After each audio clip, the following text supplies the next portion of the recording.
요즘 집값이 워낙 비싸다 보니까 그 대출도 얼마 안 되잖아요, 언니. 이게 부모님의 도움을 받는 경우가 엄청 많은데 이때 증여로 하는 게 좋은 건지 아니면 빌리는 것으로 하는 게 좋은 건지 많이 물으시거든요. 언니, 세무 그 증여로 하는 게 좋을까요? 아니면은 대여로 하는 게 좋을까요? 우선 증여로 하는 것이 제일 깔끔해. 이 세금만 내면, 증여세만 내면 뭐 깔끔해. 내 돈이 되니까. 근데 대여로 하면 증여세를 안 내는 대신에 서류를 좀 엄격하게 갖춰놔야 하고, 이제 대여로 하면 이 세무서에서 잘 인정을 안 해주려고 그래.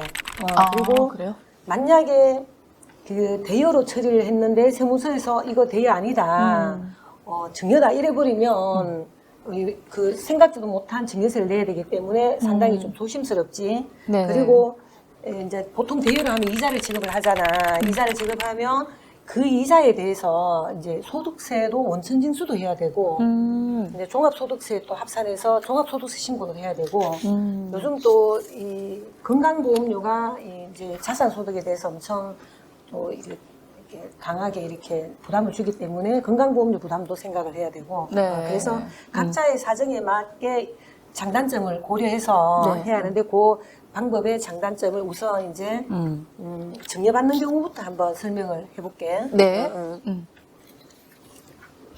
자, 이제 이제 집을 사는 경우에 부모님께 증여를 받는 경우를 이제 가정을 해서 네네. 좀 이제 계산을 단순화하기 위해서 좀 많다고 생각할지 모르겠는데 5억 2천을 증여받는 걸로 계산을 해봤어. 네. 이게 이제 세율이 1억까지는 증여세 세율이 10%여서 이게 이제 10% 안에서 증여세를 내고 끝낼 수 있는 방법이 5억 2천이야. 5억 2천만 원을 증여를 받았을 때 이제 이렇게 일반적으로는 증여세를 6,400만 원을 내야 돼. 일반적으로는 5억 2천만 원을 받았을 때. 증여세 네. 6,400원 내는데 네. 이제 남편의 부모님, 우리 시부모님으로부터 이제 2억 6천을 증여를 받고, 그러면 증여재산 공제 5천을 받고, 그리고 가세 표준이 2억 1천만 원이야. 2억 1천이면 증여세가 3,200만 원 나오고, 와우, 세금은 3,200만 원인데 증여를 엄청 받잖아. 2억 6천을 받아서 3,200을 내면 뭐 그렇게 많은 건 아니지. 야. 그 다음에 이제 아내가 직계 부모, 그러니까 이제 나의 우리 친정 부모님께 증여를 2억 6천을 받으면 또 네. 증여재산 공제 5천을 받고 가세 표준이 2억 1천이면 이제 증여세 3,200을 해서 네. 총 이제 증여세 6,400을 내면서 이제 5억 2천을 증여를 받는다는 거지. 물론 이제 이거보다 금액을 적게 증여받으면 세금은 더 적은데 증여세 요게 이제 10%로 증여세 세율 10%로 증여받을 수 있는 최고의 금액이 이게 지금 5억 2천이야. 5억 2천. 남편 부모님으로부터 남편이 2억 6천을 증여를 받고 네. 아내 부모님으로부터 이제 2억 6천을 아내가 증여를 받으면 총 5억 2천을 증여를 받게 되고 네. 그러면 증여세 6,400만 원. 이게 2억 6천, 2억 6천이면은 이게 뭐 양가에서 같이 따로따로 받는 거예요, 이게? 그렇게 하지 말고 증여세를 좀 한 푼이라도 아끼려 그러면 네네.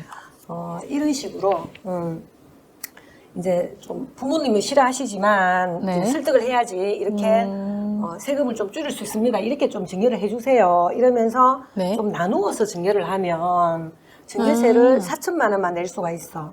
증여세를 4천만 원만 내면 2,400만 원을 절세를 할 수 있다는 거지. 아까는 6,400이었잖아요. 그렇지. 그러면 이제 이번에 4천만 원을 내면서 이제 뭐 부모님을 설득을 해야 되지. 네네네. 그러면 이제 어떤 식으로 나누느냐. 이제 네. 증여재산 공제도 한도까지 받을 수 있고 이제 세율도 이제 10%를 적용할 수 있는 금액으로 나누면. 네, 네. 자, 남편의 부모님으로부터 1억 5천을 증여를 받고 증여재산 공제 5천을 받고 이제 가세 표준이 1억이 되면 세금이 1,000만 원이야. 1,000만 원. 그 이제 내 남편이 우리 아버지, 엄마 아버지 그러니까 장인으로부터 증여를 받으면 네. 1억 1천을 받으면 증여재산 공제 1천을 1천? 받고 가세 표준 1억이면 세금이 1,000만 1,000만 원. 원이야. 그 나도 이제 내 부모님께 1억 5천을 증여를 받고 5천 증여재산 공제하고 가세 표준 1억에 이제 증여세 1,000만 원. 또 나도 이제 대신에 저한테도 우리 부모님이 이 남편한테 정리해줬으니까 아버님도 저한테 좀 해주세요. 이래서 이제 우리 시부모님께 나도 1억 1천을 증여를 받고 증여재산 공제 1천을 하고 가세표준 1억에 증여세가 1천만 원. 이렇게 하면 이제 우리 부부 합쳐서 4천만 원을 증여세를 내면 5억 2천을 증여를 받을 수 있다는 거지. 그쵸, 5억 2천. 나누어서 받으면은, 아까 나누어서 받지 않은 그 6,400만 원보다는 2,400이 줄어드는 4천만 원만 내면 되네요. 자, 같은 5억 2천만 원을 증여를 받으면서 이제 남편 부모님께, 이제 이게 남편에게 이게 한살표 1억 5천이 오지. 네. 그리고 이제 이렇게 아내한테? 아내에게 1억 천이 가고, 네. 아내 부모는 이제 남편에게 1억 1천이 가고, 아내 부모는 아내에게 1억 5천이 오고, 이렇게 해서, 이제 총 5억 2천만 원을 증여를 받으면서 증여세를 4천만 원을 내면 2,400을 절세를 할 수 있다는 거죠. 이게 자금 차이를 이제 자금을 빌려주는 걸로 정리를 하면 좀 많이 이제 복잡하거든. 뭔가 하면 이제 자금 차입을 하는 경우 네. 우리 보통은 이제 시중에 하는 말을 들어보면 차용증을 꼭 적어야 돼요, 안 돼요? 이거를 많이 물어보셔. 이자를 지급을 해야 돼요, 안 해요? 네. 이걸 많이 물어보시는데 네. 정작 그거보다는 그것도 중요하지만 그거보다 중요한 게 이제 대여자의 능력. 돈을 빌려주는 사람의 그럼. 그만한 능력. 그게 대여자의 능력이 무슨 돈이 있다는 그런 능력이 아니라 돈이 있으니까 대여를 하겠지. 그런데 세무적인 능력. 그러니까 세금을 제대로 내는 돈이 그만큼 줄 돈이 있느냐. 이 네네. 능력이 중요하고 네. 그다음에 돈을 빌려받는 사람은 차입자의 원금과 이자를 상환할 능력. 이게 되게 중요해. 이게 제일 중요하고 차용증 작성과 이게 공증을 하고 뭐 채권 내용 증명도 받고 이렇게 하는데 이것도 중요하지만 이건 2차적인 문제야. 네. 네. 그리고 또 이자 지급 여부는 이자를 지급할 건가 말 건가는 좀 상황에 따라서 그 각자의 상황에 따라서 또 이자 지급과 상환이 경제 여건에 좀 맞게 이루어져야 돼. 누가 봐도 이해가 되도록. 이제 그게 지금 제일 중요한 포인트고 하나하나 짚어보면 네. 이제 차입을 하면은 다른 사람에게 돈을 2억 1,700만 원까지는 빌리고 네. 이자는 지급하지 않아도 문제가 안 된다는 법에 규정이 있어. 잠깐만. 타인으로부터 2억 7천을 빌리는데 2억 그 정도를 2억을 넘게 빌리는데 이자를 지급 안 해도 된다고요? 이게 꼭 부모님뿐만 아니라 누구에게 빌려든 돈을 빌리든 2억 1,700만 원까지는 빌리고 이자를 지급하지 않으면 이게 상식적이지 않잖아. 네. 그런데 그 이자 지급할 금액을 지급하지 않으면 증여세를 물린단 말이야. 그런데 그 증여세를 안 내게 하겠다는 네. 그런 이제 세법의 규정이 있어. 그래서 네. 이제 이게 뭔가 하면 적정 이자율이라는 게 연 4.6%인데 네. 연간 1,000만 원까지는 이자를 지급하지 않아도 증여로 보지 않는다는 그런 세법에 상속세 및 증여세법 규정에 있어. 그러면 이제 대여로 처리하는 게 증여세도 안 내고 깔끔하면 좋은데, 네. 그지? 그런데 이제 문제는 세무서에서 이게 부모 자식 간에 대여를 잘 인정을 안 해주려 그래. 부모 자식 간에? 그러니까 보통 요즘 좀 그런 경우도 있지만 부모 자식 간에 사실은 대여해주는 경우가 흔하지 않고 보통은 좀 있으면 도와주고 이러니까 그냥 주는 거 아닌가? 그렇지. 그러니까 이제 잘 인정을 해주려 그러지 않으니까 네네. 이제 내가 대여로 처리를 했다가 대여로 인정을 못 받으면 그 증여세를 내야 된다는 거지. 그러니까 이제 요즘 아파트가 비싸고 이러니까 뭐 한 5억 정도를 대여로 처리했는데 아이고야. 대여로 인정을 못 받으면 증여세를 내야 된다는 거지. 그러면 생각지도 못했던 증여세를 내야 돼. 증여세 세율이 1억까지는 10%, 네. 1억 초과 5억까지는 20%거든. 그러면 이제 5억을 인정을 못 받았다 하면 사실 조금 문제가 세금을 좀 많이 내야 되지. 20%? 그렇지. 1억 초과 5억까지 20%. 그래서 이제 대여로 처리할 경우에는 누가 보더라도 이게 대여로 인정할 수 있다 할 정도로 차용증도 작성해놔야 될 것이고 그다음에 대여할 능력이 있어야 될 것이고 상환할 능력을 인정받을 수 있도록 준비를 해야 하고 자, 이제 이 대할 어떤 경우에 뭐 이 대할 능력이 된다, 상환할 능력이 된다 이렇게 법에 정해진 것도 없고, 네네네. 그때 상황이 공무원이 이 조사를 했는데 이거 대할 뭐 이거 대여로 인정할 수 있습니다 이러면 인정이 되는 거고, 네. 대여로 인정 못하겠어 이러면 증여가 되는 거야. 사실 세무사가 세무조사 나오면 네. 언제나 세무사가 세무대리인이 이제 이게 대행을 하니까 세무대리인이 이런 판례 뭐 이런 거 유리한 판례 불리한 판례 막 밤을 새워서 이 연구를 해서 사례를 들고 와서 이런 경우는 이렇게 하니까 우리도 이런 경우 아닙니까 좀 이렇게 봐주세요 이러면서 많이 이렇게 변론을 하거든. 네네네. 사실 이제 그런 과정에서 인정을 받지 못했다면 사실은 고시서 나오고 나서 인정받기는 어려우니까 사실 이제 좀 자금이 부족하거나 대여로 처리하거나 이럴 경우에는 네. 증여로 처리하면 뭐 깔끔하지 세금 냈는데. 그쵸, 세금 냈으니까 뭐. 그렇지. 근데 이제 대여로 할 경우에는 꼭 그 세무사와 상담을 좀 해보시고 이제 결정할 것을 저는 권고하는 편이고요. 네. 그리고 또 너무 큰 금액을 대여로 처리했을 때는 이걸 인정 못 받으면 그게 증여세 누진세율 때문에 내가 너무 부담스러운 증여세를 이게 5억을 대여로 처리했는데 어떤 금액은 증여다, 요 중에 일부만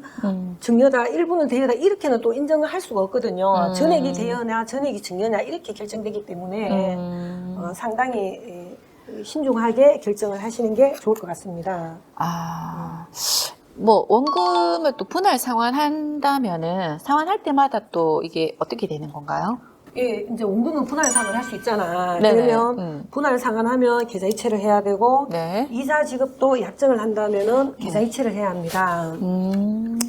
그리고 이제 자금 그거 이제 대여를 하기로 하면 계약서를 적으면 차용증을 적으면 네. 그날에 작성했다는 것을 입증하기 위해서 공증을 받아두거나 우체국에서 내용 증명을 받아두는 그런 방법도 있습니다. 그렇구나. 네. 근데 혹시 과거에 우리가 부모님한테 그 돈을 빌렸잖아요. 뭐 그때 계약서를 작성하지 않았고 공증을 받지 못했다면 지금이라도 받아놓는 게 좋을까요? 그럼.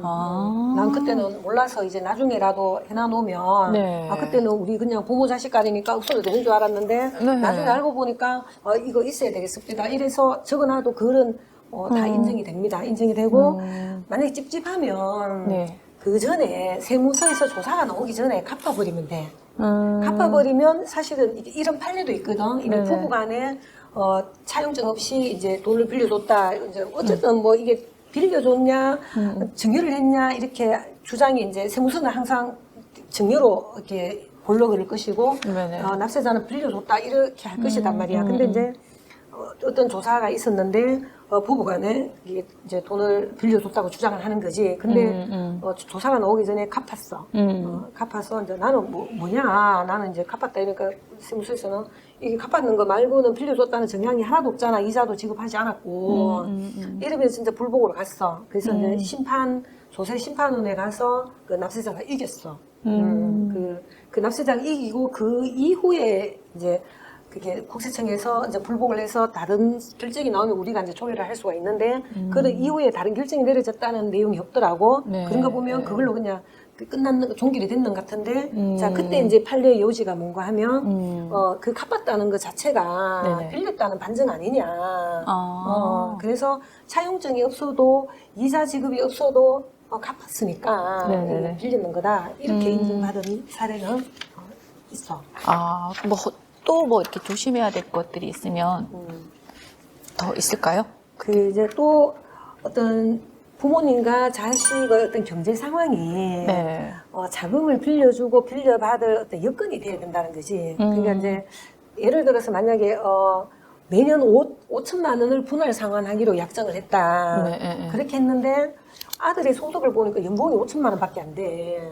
아이고 그러면 안 되잖아. 그렇지. 네. 그러면 이제 누가 봐도 이거 그 원금하고 이자를 분할해서 10년간 5억을 빌렸다. 뭐 만약에 5억을 빌려서 이자는 안 준다. 이래서 연간 5천만 원을 주기로 했는데 부부 뭐 소득을 합쳐서 만약에 8천만 원밖에 안 된다. 이러면 5천만 원을 상환하고 3천만 원을 쓴 거를 보니까 신용카드 쓴 거는 국세청에서 항상 뭐 바로바로 알거든. 네네네. 신용카드 사용한 거, 세금 낸 거, 그다음에 뭐 이렇게 해보면 3천만 원 넘는단 말이야. 네네. 그러면 이거는 물론 이제 이게 분할 상환했다고 5천만 원씩 딱딱딱 송금을 했겠지 부모님께. 그렇지만 그 뒤에 변칙적으로 뭔가 돌려받았지 않을까 이렇게 의심을 받게 되고 이게 인정을 못 받는다는 거지. 대여로 해도 소득세와 건강보험료 부분도 검토해야 하죠?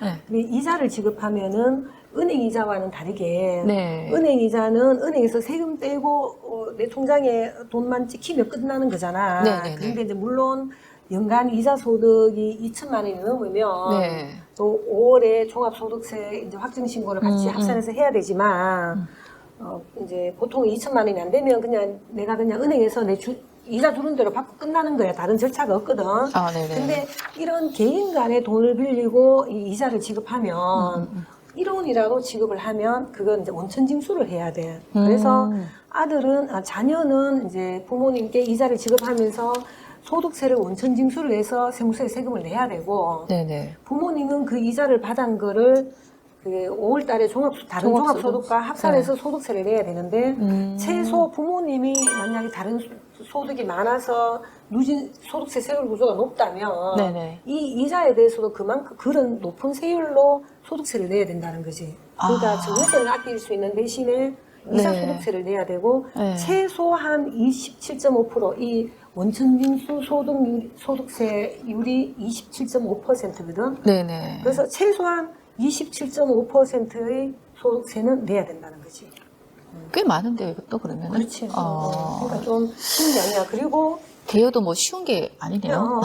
그리고 이제 또 건강보험료 또 이게 이제 이게 요즘 건강보험료가 내가 이제 다음에 좀 이 영상을 준비를 하려고 생각을 하고 있는데 이게 사실은 이제 자산소득, 금융소득이나 이게 부동산 임대소득이 얼마간 있으면 네. 이 건강보험료가 이제 되게 부담스럽게 됐거든. 그래서 이 이자가 일정하게 계속 이렇게 있으면 건강보험료가 늘어나는 경우도 있고 네. 그다음에 이게 부모님이 보통 은퇴하신 경우가 많잖아요. 연세가 드시면 다른 네네. 소득이 없고 어디 부동산 임대소득 좀 받고 뭐 이제 집 같은 경우는 이렇게 원룸 건물 같은 거는 세를 놓아도 이렇게 세금을 안 내거든. 1세대 1주택이기 때문에 세금을 안 내고 이래서 그냥 그러니까 자녀에게 그게 건강보험료 피부양자로 올라가 있는 경우가 많단 말이야. 근데 네. 이런 이사소득이 있으면 네. 건강보험료 피부양자로 못 올라가는 경우가 생겨. 아. 그러면 뭐 사실 서울에 집 한 채 있다 이러면 원룸 건물 하나 있다 이러면 그 지역 의료보험, 지역 건강보험료를 낸다 하면 네. 사실 건강보험료가 상당히 많아. 그러면 이 소득세만큼 원천징수 소득세만큼 이 건강보험료를 내야 되고 그럴 수 있거든. 그러니까 이제 사실은 대여로 할 경우에는 이 내 건강보험료가 어떻게 될 것이냐, 피부양자 자격을 유지할 것이냐, 그런 이런 것까지 부분도 감안해서 그리고 네. 누가 봐도 이거를 대여로 인정받을 수 있을 것이냐, 그것까지 감안해서 아주 신중하게 결정을 해야 된다는 거지. 자, 그러면 다시 한번 정리를 해보겠습니다. 자금 차입으로 할 때는 자녀의 상환 능력이나 부모의 대여 능력을 인정받을 수 있는 금액으로 해야 하고, 차용증 적어놓고 작성 날짜 확인할 수 있도록 공증이나 우체국 내용 증명 받아놓고, 또 자금 이동 후 꼭 계좌 이체를 해야 한다는 거, 그리고 이자 지급 여부는 대여냐 증여냐 판단하는 결정 요소는 아니다라는 거죠. 상황에 따라서 또 상식적이어야 한다라는 거. 예, 이자 소득세와 건강보험료 부담이 얼마나 더 늘어나는지, 뭐 또 은퇴하신 부모님은 건강보험 피부양자에서 탈락하는지 여부도 감안해 봐야 한다는 말씀을 주셨고요. 나머지 부족한 금액은 저율의 증여세를 내는 방법으로 계획을 세우는 게 좋겠다. 이렇게 정리하면 되겠습니까? 네. 네. 오, 정리를 잘 하셨습니다. 네, 일단 제가 네. 체크를 좀 해놓고, 네. 예. 대여로 처리할 때는 꼭 이렇게 누가 봐도 상식적으로 이해될 수 있도록 하는 네. 게 제일 중요한 것 같습니다. 대여로 처리할 때는 누가 봐도 상식적으로 네, 네. 처리하는 것이 가장 깔끔하다.